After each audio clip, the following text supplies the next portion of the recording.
Сәлем достар! Бүгін сіздерге Ақтау қаласының тарихы туралы қысқаша баяндап бермекпін. Ақтау қаласының тарихы 1956 жылы наурызда Ессентуки қаласынан Маңғыстауға келген 45-ші арнайы экспедициядан бастау алады.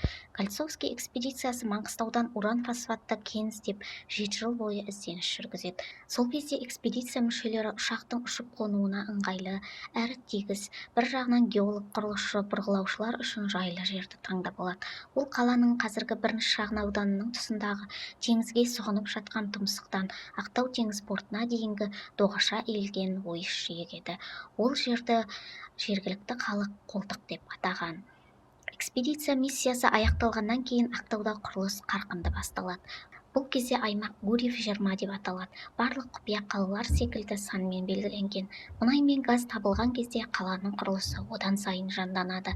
Алғашқы уақытта 80 мың ғана халық тұратын поселке салу жоспарланса, сол кезде құрылыстың мердігері БГМК, яғни Каспий аймақтық тау-кен металлургиялық комбинаты болған. Негізгі бас жоспарды Ленинград жобалау институты жасаған. Айта кетейін, бұл комбинат Ефим Славский басқарған орта машина жасау министрлігіне қараған. Қала 70-ші жылдары халықаралық архитекторлар одағының алтын медалі мен Патрик Аберкромби атындағы сыйлықты иеленген. Бұл награданы дүниежүзілік архитекторлар одағы 3 жылда бір рет беретін болған.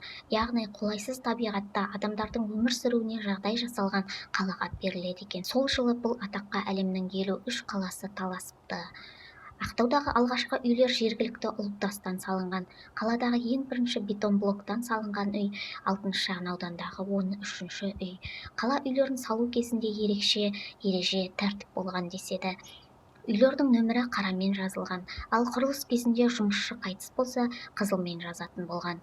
Мысалы, 11-ші шағын аудандағы 34-ші үй, 28-ші шағын аудандағы 18-ші, 19-ші үйлер, 8-ші шағын аудандағы 23-ші үйдің нөмірі де қызыл болған. Ақтау 1959 жылы поселке атанған, ал 1963 жылдың 10 желтоқсанында оған қала деген мәртебе беріледі.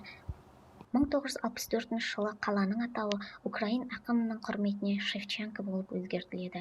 1991 жылы қала тұрғындарының арасында сауалнама жүреді. Осы сауалнаманың нәтижесі бойынша Қазақ ССР жоғары кеңесі президиумының 1991 жылғы 13 қыркүйектегі қаулысымен қала өзінің Ақтау деген тарихи атауын қайтып алады. 1967 жылы 50 мың тұрғыны бар қалада Огнеманшлака газеті шыға бастайды.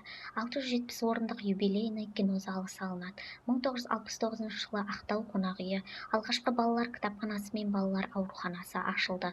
1970 жылы жаңа телеорталық бағдарламаларын көрсете бастайды. 1971 жылы Маңғышлақ эксперименталды ботаникалық бағы құрылады. Мұнда сырттан әкелген әралуан өсімдіктер, гүлдер, бұталар мен ағаштар өсіріле бастайды. Ақтау теңіздің тұзды суын тұшытып ішетін қала. 1973 жылы мұнда бұйын 350 атом реакторымен жұмыс істейтін энергокомбинат дүниеге келеді. Бұйын шапшаң нейтронды дегенді білдіреді. Қазір реактор қолданыстан шығарылған, бірақ қала әлі күнге дейін теңіз суын тұшытып ішеді.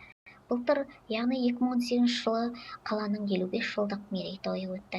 Теңіз жағалауы көркейіп, жартасты жол пайда болды. Сондай-ақ 12 тамыз күні Ақтауда 5-ші Каспий саммиті өтті. Оған Қазақстан, Ресей, Әзербайжан, Түркменстан мен Иран президенттері қатысты.